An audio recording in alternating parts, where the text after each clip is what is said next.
Saidi, queen of beauty mama. Uzuri wako unanichanganya, leto kipenzi cha watu. Wewe kwangu ni wamana, leto zeleti voice. Uzuri wako unanichanganya, leto kipenzi.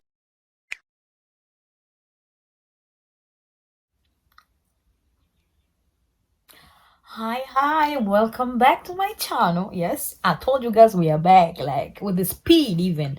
You know, as you already know, we have a topic that we are discussing about. The first video you saw, we are talking about bridal shower and kitchen party. Then I said in the video that I'll be coming back and do a topic on harusi na ndoa, wedding and marriage and the differences, because we get confused most of the time.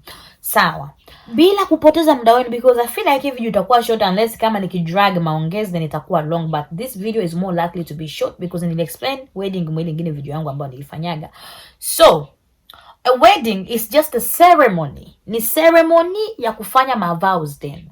Ni ceremony ya kukamata nini zile nini ahadi zenu. Ni fasi ambao mna make your vows to one another. Yani mnakamata zile promises mnapana. Hiyo ndo wanaita wedding ceremony. Tunaweza tukasema kitu kama Rachel yuko na plan harusi yake mwezi wa 4. Siwezi kusema Rachel yuko na plan ndoa yake mwezi wa 4. Lakini unaweza kusema Rachel yuko na plan harusi yake itakuwa mwezi wa 4. Unaona the difference? Siwezi sema ndiko ndoa ya Rachel itakuwa mwezi wa 4. Hapana. Ile unaweza kusema harusi ya Rachel itakuwa mwezi wa ngapi? Mwezi wa 4. That's the difference. Kwanza kuona utofauti kwanza wa lugha hapo. Wedding ceremony. Ndo pale na ndo maana nilisema there's a big problem here. A lot of people don't take muda wetu to prepare for a wedding, but we don't take a lot of time to prepare for what? For marriage. Sorry, I'm going to go bizarre a little bit. So, what is marriage now? Marriage is a relationship between two people. It's a union ambayo ilikuwa confirmed, and it's a covenant between two people. Between you two people, mbele ya Mungu, mbele ya kanisa na mbele ya wanadamu, ambayo mlisema kama kwa hali na mali tutavumiliana. It's a unionship. Ni union. It's a relationship between the two of you. Watu wawili ambao wameamua kuishi pamoja. Ile kuishi pamoja na mtu kwa kuhakikisha kwenye misingi sahihi. Hiyo inaitwa ni ndoa. Ndoa, that's where all the things happen. Ndoa ndo shule pekee ambayo inakupatia certificate yako, una graduate kabla hata hujafanya mtihani. Na ndio maana wanakuambiaga maisha ni mtihani ambayo kila mtu ana maswali yake tofauti. Kwa hiyo usitegemee majibu yangu ndio itakuwa majibu ya maisha yako, hapana. Kila mtu ana mitihani yake, na kila mtu kwenye mitihani, kwenye hizo question paper ana maswali yake tofauti na ya kwako.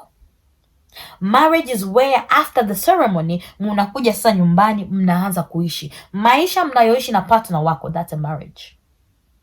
Na sio kila maisha ambayo unaishi na partner wako ndo marriage. Marriage ambayo inasabika ni marriage ambayo, marriage is marriage by the way. Nisiendi bali unisije kutukana. You know what I mean. So, I want to drag it back again. A lot of us tuna take so much time to prepare for a wedding. Bridesmaids wangu watavaa nini? Mimi mwenyewe nitavaa nini? Nitachange mara ngapi? MC atakuwa nani? DJ atanifanya DJ ni nani? Kanisa itakuwa kanisa gani? Tunautumikisha pastor gani? There's a lot of questions wakati tunafanya nini? Tuna plan for a wedding, because we want this thing to be beautiful. So tunaenda ahead, tunaenda AliExpress, tunabina mwe mko na abuse makanzu ya AliExpress. Jamani, tuna abuse makanzu mpaka level ya mwisho. Yaani watu tu tunajua kwa abuse kanzu. Anyways, that's not a problem. That's not why we are here. Keep abusing those dresses. They look beautiful on you guys. So, tuna take so much time to think about the wedding ceremony. But, we take so little time to plan a marriage. Japokuwa marriage ni mtihani ambao unapewa ambao hauna hujajua kitu gani kitatokea mbeleni. Inabidi you as a person mna take time also to prepare yourself on how you're going to live with mtu ambaye sio shangazi yako, sio dada yako, sio mama yako, sio mtu wako, yana mjuani. Kiufupi ni kama ni mtu stranger to you ambao unaenda kuamua kushare naye life together. Kwa neema ya Mungu tu awaongoze muishi vizuri. Hiyo ndo preparation ambayo ingekuwa inaumiza vichwa vya watu. Mnaiandaa kwa hali na mali, mna take your time, prepare your marriage, not your wedding. Most people wanaenda kuona pastor, mimi sijui nataka harusi yangu ikuwe hivi. Pastor, sijui kwa nini bwana yangu hataki harusi yetu ifanye. Kwa nini tuna focus sana na harusi, tunashindwa kufocus sana na ndoa, wakati harusi ni kitu cha 2 hours, 1 hour kinaisha, wakati marriage ndo lifetime. Why don't we give these things the same energy ya kuviandaa, the same way tuna give wedding muda wa kuviandaa? Why? And do you know why most of you guys amuko tayari for marriage, and why ndoa zenu zikoenda kuharibika mbele? There's a lack of communication there. There's lack of commitment there. There's lack of understanding. There's lack of accepting your partner. Kusema huyu ndo mpana wangu hapa, mimi nitaolewa naye. There's lack of that. There's no even foundation ya Mungu kuwa kati ya hiyo ndoa yenu. Na ndio maana mko naenda mnaolewa, marriages zinaenda kufail. Why? There was no preparation. Why? There was no training. Kusema kama uko naenda ishi na mtu ambaye sio wewe. Na ndio maana nasemaga kila siku, jifunze katika maisha yako, jifunze kuishi na wanadamu tofauti ambao sio ndugu zako. Because mume wako ambao tunataka kuishi naye sio ndugu yako. Therefore, kwa sababu ulijifunza kuishi na watu tofauti katika maisha yako, hata kuishi na mume wako nayo unaweza ukaweza. Kwa sababu ya nini? Ni hali yako. Ba watu wengine, kama mtu sio ndugu yako, sio rafiki yako, mkikutana njiani hamwezi kuongea naye, kumbe unapishana na mume wako. God does not choose your partner, because Mungu hawezi kubeba lawama zako za mizigo yako katika ndoa yako. You choose your partner. Yeye tu ata direct the right person to you. You make that choice ya kusema huyu ni mume wangu ambaye nitaishi naye, ama hapana, siwezi kuishi na mtu. Unaenda kutafuta yani Mungu anawekaga watu wa modeling, wana model in front of you. Na ukipata chance wengine wana speak to you. Wanapo speak to you, you choose your person. God doesn't choose your partner, by the way. God just gives you the hints. He just gives you the signs, and you think if you think those signs are right, you follow the signs. So what I'm saying is, the more time we take to prepare for a wedding, it should be the same time and energy we are putting into our marriages, so they now work out. But these days, the type of men and women we have, they're not ready to sacrifice for their partner. Example, Prince Harry. You guys need to look at this guy and congratulate him, because he stood for what he believed was right. He stood for his wife, his family. Because mwanaume wakati unakuwa na mke wako, that is your family. Unaanzisha familia yako with your wife, not again your family. Unaanza familia na unakuwa baba wa familia, na wewe familia yako inatambulika ulimwenguni because you are the father there. So be the father ambaye uko na akili. Be the father ambaye utakuwa ready to protect your wife, your children, mali zako. Be like Prince Harry now. He's a good example of marriage. You stood in your, yani kwa shida na raha nitakuwa na wewe. Wakati mnakamata vows kama na hizo shida na raha zenu lazima zianze kwenye relationship. Hakuna ndoa bila nini? Bila love. Hiyo ni wanataka compensation, compromise. Inakuwa ni compromise. Unakuwa na base ndoa on compromise. You cannot compromise a marriage. Marriage inatakiwa kuwa produced through love, na hiyo love inatoka between you and your partner. If there's no love there, trust me, that marriage will be a living hell. Utakuta tu unakuwa naishi kwa sababu uko na zaa ndani. Ndio maana inabidi ukae na watoto wako. But kwenye in the name of like because unataka kuishi there, you're no longer there. Because of what? There's no love. Therefore, if you love your main priority wakati uko kwenye relationship ingekuwa mjuane gisi gani mtaenda kula ile ndoa, na sio gisi gani tutaplan a wedding. Anyone can plan your wedding. Contributions za wedding zinaweza zikatoka anywhere, but contribution on how you gonna live with your wife comes from the two of you. Watu wanaweza wakakushauria mke wako moja, mke wako mbili, but you finalize what comes in your life. You and your partner mna finalize hicho kitu. Therefore, the more time tuko na kamata kuandaa wedding, ba bridesmaids, ba MC, manguo kuorder 2 months in advance, it should be the same time and energy you're putting learning how you're going to live with someone's son, how you're going to live with someone's daughter. Because marriage is harder than we think it is. We think it's funny because you're wedding. Because mtaenda, mtacheza, mtaselebuka. Nikwambie kitu. Watu ambao nalika kwenye ndoa kwenye harusi yako, wanakuja wanacheza, mwisho wa siku anayepigwa kofi la kwanza ni wewe ambao unaenda nyumbani.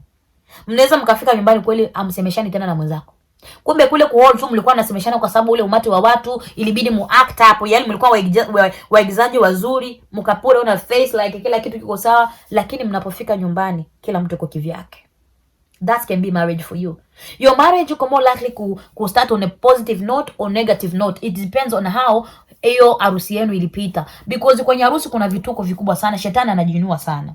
Na one thing I've realized, most people wanaharakisha kuolewa so that's the first night watamit their wife, as you know what I mean. But nilikuwa naomba kwa kila mtu ambaye anaenda kuolewa sasa hivi, dedicate that first night to God. Mumshukuru Mungu, we pamoja with your partner, go on your knees and sema Mungu, musigusane, museme kwanza Mungu tunashukuru kwa kutufikisha hapa tulipofika. I know most of you guys can do that kwa sababu ni una ile pressure, nimeshaoa aisha kwa mke wangu, therefore no. Bila Mungu msingefika pasi ambapo mmefika. Therefore, sacrifice the first night, umwambie Mungu asante kwa kunipa mke wangu, asante kwa kutufikisha tulipotufikisha, tunashukuru. You and your wife kneel down, muombe Mungu, lala usingizi, amka, kula chakula cha mke wako kwanza. Ndio maana kwenye video ambayo utakuja kuwatch, one of the videos coming up, utasikia nilisema you need to get to know someone spiritually before you get to know the person physically. Watu wengi siku hizi tunakuwa tunakimbia kwenye physically, kumjua mtu physically kuliko kujua maisha ya mtu spiritually. Adamu na Eva wote walikuwa spiritually prepared kabla hawajaanza ndoa. Nikwambize tu kweli. Kuna vitu wengine wa pastor hawahubiri, lakini ni ukweli ambao huko ambao wanatakiwa kuwa nasema. Kabla ya ndoa yao, hawa watu, mimi na wewe hatujui Mungu alimtoa Eva kwa Adamu kwa muda gani, Adamu alikuwa analala kwa muda gani hatujui. Alikuwa anamtrain Eva kwa njia gani? Spiritually alikuwa na make Eva ready for Adam, because Adam spiritually alikuwa ready. Alikuwa anamfanyia mashauri, huyu ni mume wako, kuko 1 2 3 itatokea, inabidi umlee like this. As a woman, you need to train yourself. You need counselors. You need to see people, because marriage is not easy as we think it is. It is not.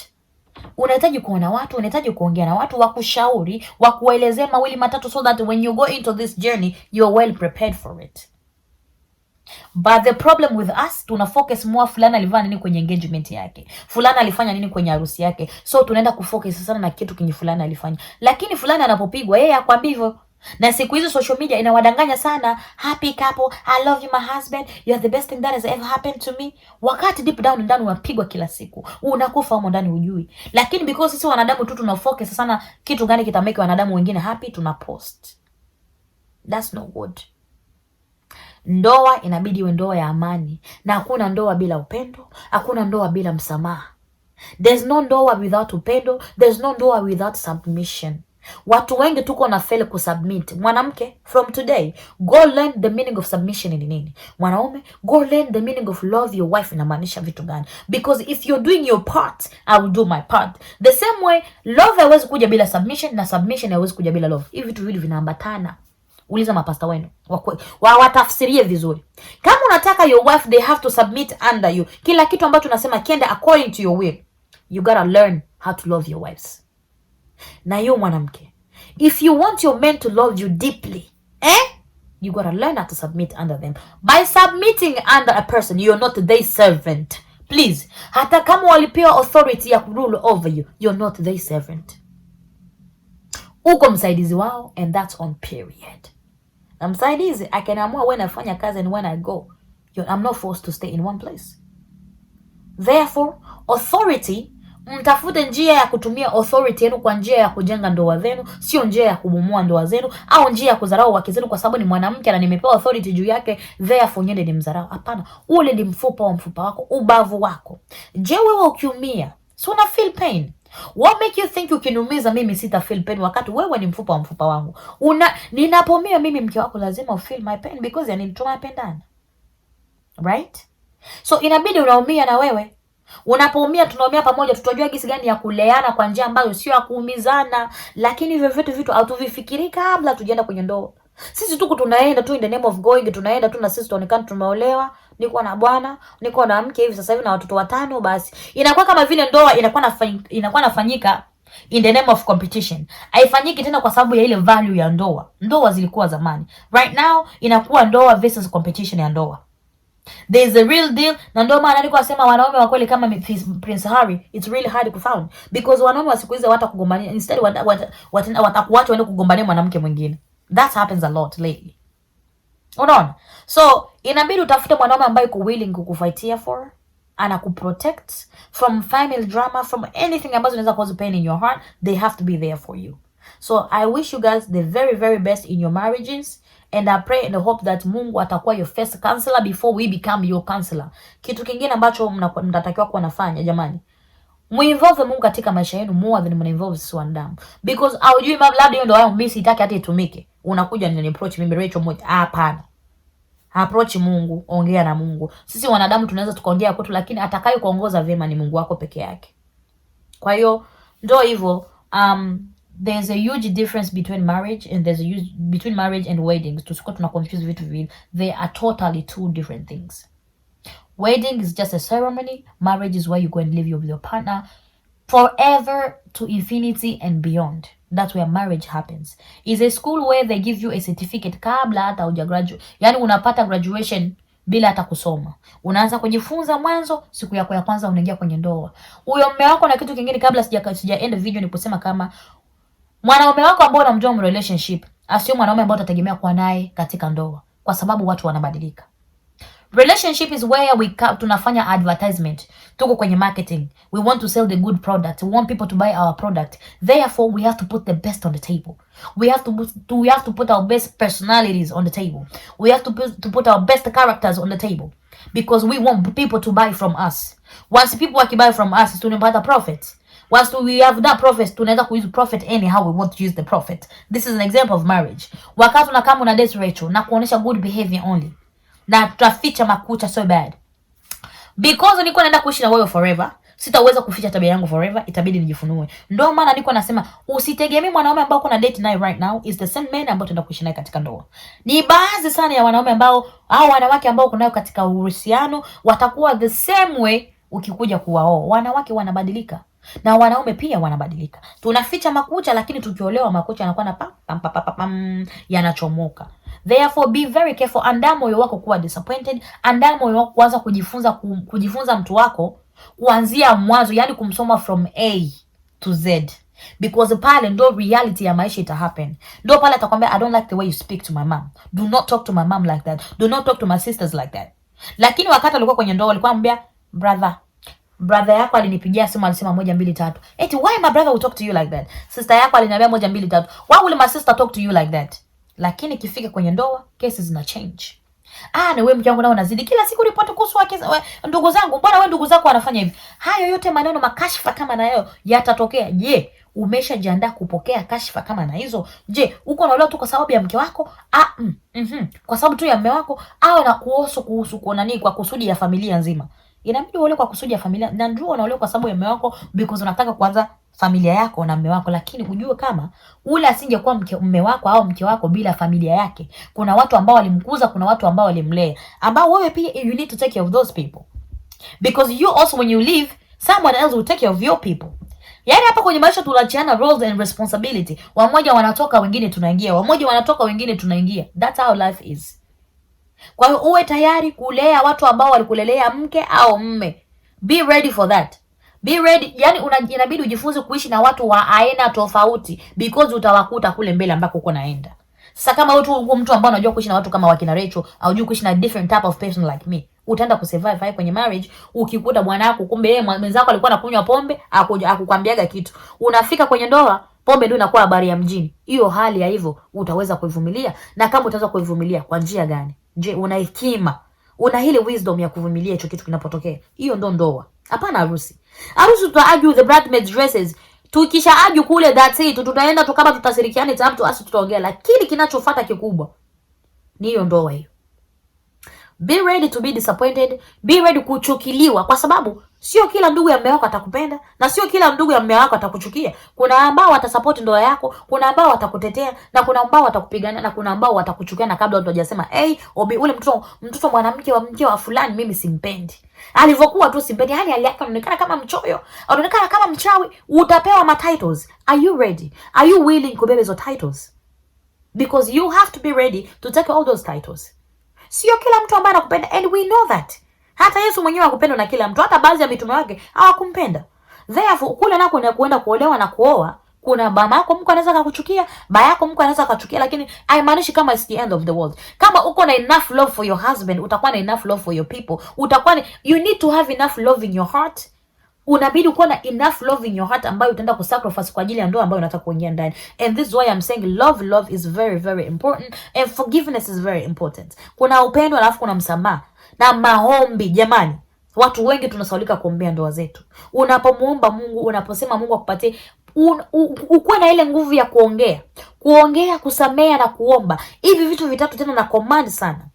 Kuongea, kusamea na kufanya nini? Na kupray about your issues. It's very very important. Therefore, nisianze kuvidrag back. Nilikuwa fikiri video haitafika hata 20 minutes, lakini bahati mbaya imefika kwa sababu haya maongezi yako very very important. Therefore, nakutakia kama unaandaa ndoa yako, sorry nguo yangu inanisumbua. Nakutakia kama kama unaandaa ndoa yako, Mungu akusimamie, Mungu akutangulie katika kile unachokifanya wewe pamoja na mume wako. Niwatakie ndoa yenye baraka, mafanikio na yenye ikuwe fruitful. Mzae watoto ambao watakuja kuongoza taifa la Mungu, mzae watoto ambao watakuja kusimamia watu wengine, mzae watoto ambao watakuja kutetea haki za kibinadamu, mzae watoto ambao nyinyi wenyewe mkiona mtakuwa very proud of your product. You need to be a good producer. Therefore, by being a good producer yourself as a mother, you need to train yourself to be a good daughter or son to your parents, so that when you become a parent as well, unakuta yale malezi, ule msingi ambao umepewa nyumbani unaenda kutumia kwa njia ambayo iko sahihi. So therefore, nyumba yenu ndio work placement yako ambao unajifunza kila kitu. Wakati wanakuambia fanya 1 2 3, just go ahead and do it, because hayo ni mafunzo au ni training ya kukuandaa wewe kuja kutunza ndoa yako hapo mbele. Nakupenda na wapenda kwa upendo wa dhati. Mungu azidi kuwabariki. Bado tuko pamoja, ndio tunarudi kufanya kazi yetu kama kawaida. And hakikisha una share video yetu, una comment kama kuna kitu kingine ambacho ungetaka tuongee. Kama una kitu ambacho umedisagree nacho kwenye video, it's okay, because hatufikiri the same. Niko mwanadamu, naweza nikapitiwa wakati ya kuongea. Therefore, sio kila kitu ambacho nitakiongea kitawafurahisha. Kuna vitu vingine naongea vinawakwaza. Therefore, niko mwanadamu, mtanisamea. Na vitu vingine msikuwa mnaviteke sana personal, because I don't come here and directly talk about anybody. Mimi najiongeleaga because najihisi kuongea. Unaona? Therefore, mtakuwa mnanisamea wakati tone zinatoka vibaya, mnasikia wanaita watu ma idiot. It's just one of word I love using, by the way. So, kama nilivyosema, nawapenda kwa upendo wa dhati. Huu ni mwisho wa video yetu.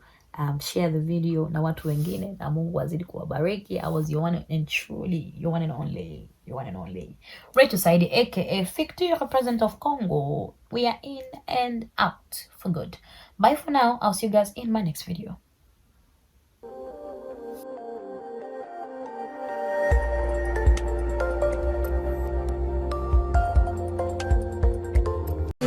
Rachel Saidi, queen of beauty, mama. Umri wako unanichanganya, neto kipenzi cha